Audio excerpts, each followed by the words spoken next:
Hey guys, welcome back. இன்னைக்கு இந்த video எதை பற்றி பார்க்க போகிறோம் அப்படின்னா, ஒரு cheap and simple power supply design பண்ண போகிறோம். அதை யூஸ் பண்ணால் இந்த கெப்பாசிட்டர் யூஸ் பண்ணி தான். இதுதான் அதில் மெயின் காம்போனன்ட். என்ன ப்ரோ சொல்கிறீங்க, இது எப்படி ப்ரோ மெயின் காம்போனன்ட் ஆகும்?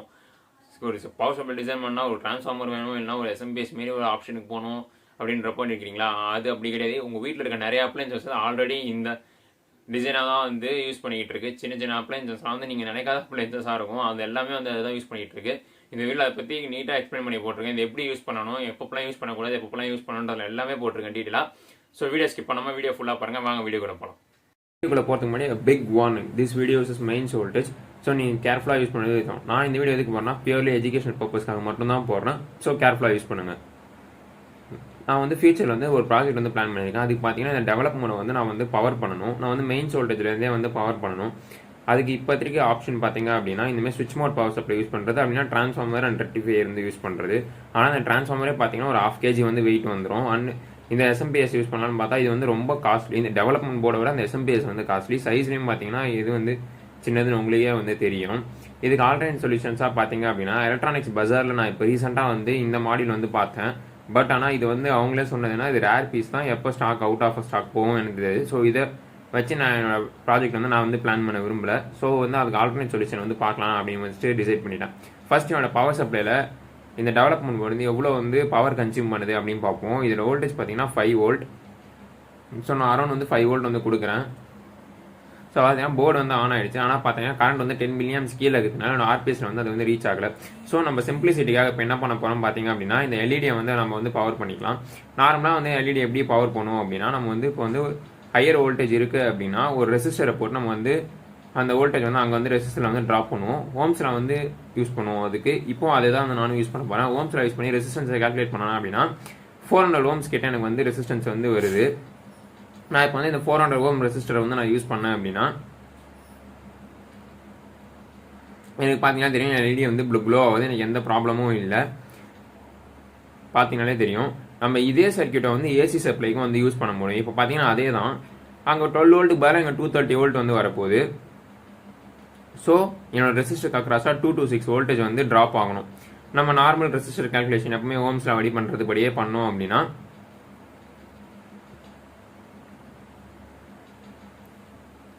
நம்மளுக்கு ஒரு ரெசிஸ்டன்ஸ் வேல்யூ கிடைக்கும்.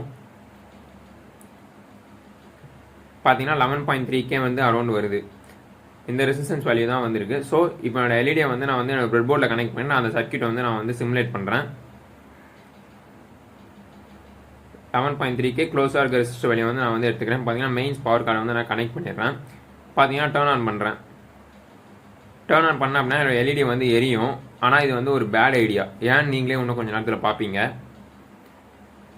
பார்த்தீங்கன்னா இப்படிதான் தெரியும். இதுக்கு ஏன் அப்படின்னா ஒரு சின்ன கால்குலேஷன்ஸ் பார்த்துக்கலாம். இதோட மொத்த பவர் பார்த்தீங்கன்னா 4.6 watts இது மெயின்லேருந்து எடுக்குது. எல்இடி பார்த்தீங்கன்னா 80 milliwatts அண்ட் ரெசிஸ்டர் அக்ராஸாக 4.52 watts ட்ராப் ஆகுது. நாங்கள் யூஸ் பண்ணதே 250 milliwatt ரெசிஸ்டர் தான். அதனால தான் ரெசிஸ்டர் பேர்ன் ஆகிடுச்சு, ஹீட் ஆகி. பார்த்தீங்கன்னா தெரியும் தெர்மோமீட்டரில் தெரியுது டெம்பரேச்சர் ரைஸ் ஆகுறது. நீங்கள் கேட்கலாம் ஹையர் பவர் ரெசிஸ்டர் யூஸ் பண்ணால் எரியாதே அப்படின்னு. ஆனால் எஃபிஷியன்சின்னு ஒரு விஷயம் இருக்குது எலக்ட்ரானிக்ஸ்லாம் பார்த்தீங்க அப்படின்னா இந்த சர்க்கியூட்டோட எஃபிஷியன்சி பார்த்தீங்கன்னா 1.7% தான் வருது, விச் இஸ் டூ பேட். இதை இண்டிகேட் பண்ணுறது எப்படின்னு பார்த்தீங்கன்னா நம்ம கெப்பாசிட்டர்ஸ் யூஸ் பண்ணலாம். என்ன ப்ரோ கதை சொல்கிறீங்க, கெப்பாசிட்டர்ஸ் எப்படி போட்டு நீங்கள் ரெசிஸ்டராக யூஸ் பண்ணுவீங்க அப்படின்னா அதுதான் வீடியோ மெயின் ஃபோக்கஸே பார்ப்பீங்க. பார்த்தீங்கன்னா தெரியும் ரெசிஸ்டருக்கு பக்கத்தில் நான் ஒரு கெப்பாசிட்டர் ப்ளேஸ் பண்ணிட்டேன். கெப்பாசிட்டர் ஏன் சீரீஸில் ப்ளேஸ் பண்ணியிருக்கேன் அப்படின்னா கெப்பாசிட்டர்ஸ்க்கு ஒரு ரெசிஸ்டன்ஸ் இருக்குது. அதை ரியாக்டன்ஸ் அப்படின்னு சொல்லுவாங்க. அதை எக்ஸியில் டினோட் பண்ணுவாங்க. இதான் அதோட ஃபார்முலா 1/2πfc அப்படின்னு சொல்லுவாங்க. நம்மளுக்கு ரெசிஸ்டன்ஸ் ஆல்ரெடி தெரியும் 11.3K வேணும். ஸோ நம்ம கெப்பாசிட்டன்ஸ் கால்குலேட் பண்ணோம்னா அந்த ஃபார்முலா ரீஅரேஞ்ச் பண்ணோம் அப்படின்னா நம்மளுக்கு கெப்பாசிட்டன்ஸ் வேல்யூ 0.1408 மைக்ரோஃபாரட்ஸ் வருது. இதுக்கு க்ளோஸராக இருக்க வேல்யூ பார்த்தீங்கன்னா நான் எடுத்திருக்கேன். அந்த சர்க்கியூட் நான் பிரெட் போர்டு சிமுலேட் பண்ணுறேன். பார்த்தீங்கன்னா தெரியும் நான் சால்டர் பண்ணிட்டு மெயின் பண்ணிட்டு ஆன் பண்ண அப்படின்னு பார்த்தீங்கன்னாலே தெரியும் உடனே எல்இடியை எப்படி நம்ம 12 volt கொடுத்தா ஹை கரண்ட் எடுத்து பேர்ன் ஆகுமோ அந்தமாரி பேர்ன் ஆகிடுச்சு. நானும் வேறு எல்இடியும் ட்ரை பண்ணி பார்த்துட்டேன். அதேமாரியே தான் பேர்ன் ஆகுது. ஸோ இது ஏன் அப்படி நடக்குதுன்னு பார்த்தீங்கன்னா இன்ட்ரெஸ்ட் கரண்ட் அப்படின்ற பேராமீட்டர் கெப்பாசிட்டர்ஸ் ப்ளே ஆகும். அது என்ன ப்ரோ இன்ட்ரெஸ்ட் கரண்ட் அப்படின்னு கேட்டிங்க அப்படின்னா கெப்பாசிட்டர் இனிஷியலாக சார்ஜ் ஆகும்போது நிறைய ஹியூஜ் அமௌண்ட் ஆஃப் கரண்ட்டை எடுக்கும் ஒரு ஷார்ட் பீரியட் ஆஃப் டைமுக்கு. அதுதான் இன்ட்ரெஸ்ட் கரண்ட் அப்படின்வாங்க. சரி இதேமாரி இந்த சின்ன எல்இடி டிவைசஸ்லாம் எப்படி பவர் அப் பண்ணுது அப்படின்றத பார்க்கறதுக்காக என்கிட்ட இருக்க ஒரு எல்இடி பல்ப் வந்து நான் வந்து ரிமூவ் பண்ணுறேன்.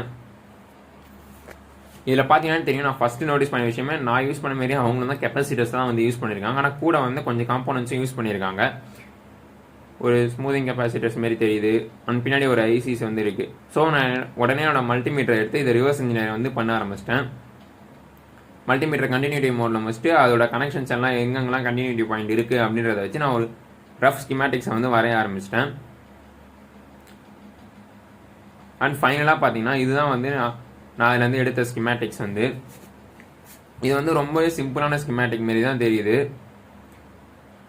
இன்ஃபேக்ட் இது ஒரு பாப்புலரான சர்க்யூட்டுமே கூட. என்கிட்ட இந்தமாரி இன்னொரு எல்இடி பல்ப்ஸும் இருக்குது, வேறு கம்பெனி இது. அதையும் நான் சர்ச் பண்ணி பார்த்தேன். அதையும் பார்த்தாலும் இதேமாரி ஒரு சர்க்யூட் தான் வந்து யூஸ் பண்ணியிருக்காங்க சிமிலராக. இந்த சர்க்யூட்டில் இந்த ரெசிஸ்டர் பார்த்தீங்க அப்படின்னா நான் சொன்ன இன்ட்ரெஸ்ட் கரண்ட் வந்து டேமேஜ் பண்ணுது. ஸோ அதுக்காக இன்ட்ரெஸ்ட் கரண்ட் லிமிட்டராக இந்த ரெசிஸ்டர் வந்து யூஸ் பண்ணுறாங்க. ஹை பவர் ரெசிஸ்டர் வந்து யூஸ் பண்ணுவாங்க. அண்ட் இந்த கெப்பாசிட்டருக்கு பேரலாக ஒரு ரெசிஸ்டர் யூஸ் பண்ணுறாங்க. ஏன் அப்படின்னா கெப்பாசிட்டர்ஸ் வந்து யூஸ் பண்ணாதப்போ டிஸ்சார்ஜ் பண்ணுறது டிஸ்சார்ஜ் ரெசிஸ்டராக யூஸ் பண்ணுறாங்க. அண்ட் ஒரு ஃபுல் பிரிட்ஜ் ரெக்டிஃபயர் வந்து யூஸ் பண்ணுறாங்க. ஏசி டிசிஎம் மாற்றதுக்கு ஒரு ஃபுல் பிரிட்ஜ் ரெக்டிஃபயர் வந்து யூஸ் பண்ணுறாங்க. அண்ட் தென் கடைசியில் பார்த்தீங்கன்னா நிறைய சர்க்யூட்ஸில் 5 வோல்ட் வேணா ஒரு ஜீனர் டயோடு வந்து யூஸ் பண்ணுறாங்க சேஃப்டிக்காக. இந்தமாதிரி சர்க்யூட்ஸ் வந்து என்னன்னு சொல்லுவாங்க பார்த்தீங்கன்னா கெப்பாசிட்டிவ் ட்ராப்பர் சர்க்யூட்ஸ் அப்படின்னு சொல்லுவாங்க. நீங்கள் கூகுள் பண்ணிங்கன்னா நிறைய டாக்குமெண்ட்ஸ் வந்து கிடைக்கும். நான் குவிக்காக என்ன பண்ணுறேன் பார்த்தீங்கன்னா அந்த ஸ்கிமேட்டிக்ஸில் நான் ரிவர்ஸ் இன்ஜினியர் பண்ண ஸ்கிமேட்டிக்ஸுக்கு ஏற்ற மாதிரியே வந்து பிரெட் போர்டில் வந்து எல்லாத்தையும் வந்து அசம்பிள் பண்ணிக்கிறேன். என்கிட்ட இருக்க ஆல்டர்னேட் காம்பவுண்ட்ஸ் வச்சு நான் இங்கே வந்து எது யூஸ் பண்ணல அப்படின்னா டிஸ்சார்ஜ் ரெசிஸ்டரும் நான் அவுட்புட் பஃபரிங் கெப்பாசிட்டர் ஸ்மூதிங் கெப்பாசிட்டரும் வந்து நான் யூஸ் பண்ணல. பார்த்தீங்கன்னா சர்க்யூட்டை வந்து நான் வந்து டர்ன் ஆன் பண்ணுறேன். என்னோட ஏசி வோல்டேஜ் பார்த்தீங்கன்னா அரௌண்ட் வந்து 190 வோல்ட் வந்து வருது. இங்கே சம்மர்ன்றதுனால ஃப்ளக்சுவேஷன்ஸ் வந்து நிறைய இருக்குது. அண்ட் என்னோட ஜீனருக்கு அக்ராஸாக நான் வோல்டேஜ் வந்து மெஷர் பண்ணுறேன். இது வந்து பார்த்தீங்கன்னா ஒரு 5.1 வோல்ட் ஜீனர். ஸோ எனக்கு 5.2 வோல்ட்ஸ் இது வந்து கிடைக்குது. பர்ஃபெக்ட் தானே. இப்போ என்னோட எல்இடியை வந்து நான் வந்து அதில் வந்து அவுட்புட்டில் வந்து கனெக்ட் பண்ணுறேன். இப்போ பார்த்தீங்கன்னாலே வந்து தெரியும், நான் இப்போ வந்து பவரை வந்து ப்ளக் பண்ணுறேன். பார்த்தீங்கன்னா தெரியும் எனக்கு எந்த ஸ்மோக்குமே வரல. எல்இடியும் வந்து எரியுது. ஸோ எல்லாமே நார்மலாக தான் இருக்குது. ஆனால் இந்த சர்க்யூட்டை வந்து நீங்கள் இப்படி யூஸ் பண்ண மாட்டேன், அதை ரெக்கமெண்ட் பண்ணவே மாட்டேன். ஏன் அப்படின்றத வந்து இப்போவே காட்டுறேன் உங்களுக்கு. இந்த க்ரீன் எல்இடியை வந்து நான் வந்து யூஸ் பண்ணுறேன். இது பார்த்தீங்கன்னா அரௌண்ட் 60 மில்லியம்ஸ் வந்து எடுக்குது. நம்ம கேல்குலேட் பண்ணது 20 மில்லியம்ஸ். நான் இந்த க்ரீன் எல்இடியை வந்து நான் அவுட்புட்டில் யூஸ் பண்ணேன் அப்படின்னா நீங்களே பாருங்கள் வோல்டேஜ் வந்து எவ்வளோ ட்ராப் ஆகுது அப்படின்றது. இதில் வந்து நீங்கள் வந்து அதை டிசைன் பண்ண கரண்ட்டை மட்டும் தான் யூஸ் பண்ண முடியும். கொஞ்சம் அது மட்டும் இல்லாமல் இதில் நம்ம சேஃப்டி ரிஸ்க் வந்து இதில் வந்து நிறையவே இருக்குது. அந்த ஐசோலேஷனும் கிடையாது. அதனால தான் வந்து இந்த கெப்பாசிட்டி ட்ராப்பர்ஸ்லாம் வந்து ஒரு ஐசோலேட்டட் பாக்ஸை வச்சு யூஸ் பண்ணுவாங்க. ஏன்னா அதில் வந்து சேஃப்டின்றது ரொம்ப பெரிய கொஸ்டினாகவே இருக்கும். ஸோ அதனால தான் இதை நான் யாருக்கும் சஜஸ்ட் பண்ண மாட்டேன் அப்படின்றேன். அவ்வளோதான் கைஸ் இந்த வீடியோக்கு. தேங்க்ஸ் ஃபார் வாட்சிங். Until then it's Gopi signing off. Next video இன்னொரு சண்டேல பார்ப்போம்.